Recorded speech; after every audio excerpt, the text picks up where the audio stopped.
So Motorola's Moto X has been one of the most popular devices for the company in the past couple of years. This year, however, Motorola has changed its strategy and has launched the new Moto X for a price starting Rs 18,499. My name is Bharat Nagpal. Let's quickly go on ahead and unbox the new Moto X Play Edition.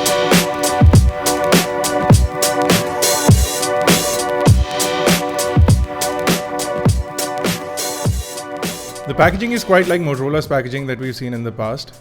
And you get your standard set of things inside the box. The first thing inside the box is the new Moto X. You'll also get a USB wall charger, the USB charging cable, a whole lot of documentation, earphones, and a SIM removal tool. Well, that's everything from the box. Let's take a quick look at the device itself. This, ladies and gentlemen, is the new Motorola Moto X.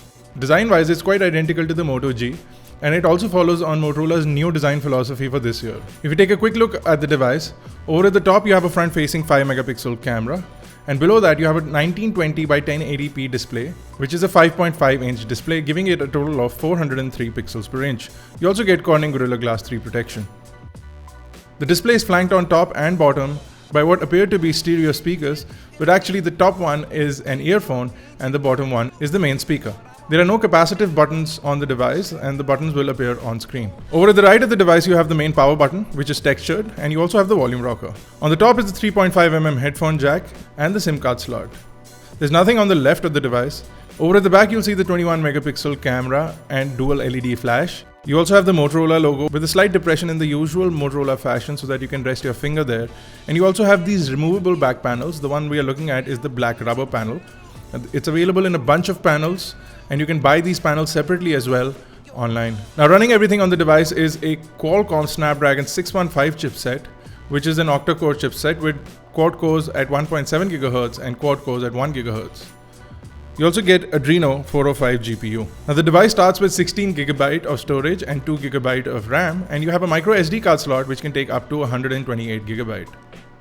As always, Motorola has not done a lot with the operating system, and you're running stock Android 5.1.1 Lollipop. Motorola has added its own applications, namely the Moto Migrate and the Motorola application, which allows you to set up your device to do all the fun things that it can, including Moto Assist and display glances as well as gestures. The device seems to be really snappy, and playing videos as well as running through the operating system, which is more or less stock, seems to be really responsive. The device is IP52 certified, so it is water repellent, and it has a nano coating on there. The camera is a new improved 21-megapixel snapper. We wished it did 4K video recording, but it's only stuck at 1080 at 30 frames per second. You do have a very stock camera UI as well, which needs to be changed, and you can install several other camera applications from the App Store. While the device has been launched at a really interesting and low price, we feel that it's a fantastic device for this price. We're going to be reviewing this in the coming days, so stay tuned for that. If you have any questions or queries regarding the Motorola Moto X, please drop them in the comment section below. You can get full details on launch as well as pricing information on iGyan.in. Catch us on Facebook, Twitter, Google+. Make sure you subscribe to us on YouTube, youtube.com/iGyan, youtube.com/iGyanTV. This has been Bharat Nagpal, guys. Thank you for watching.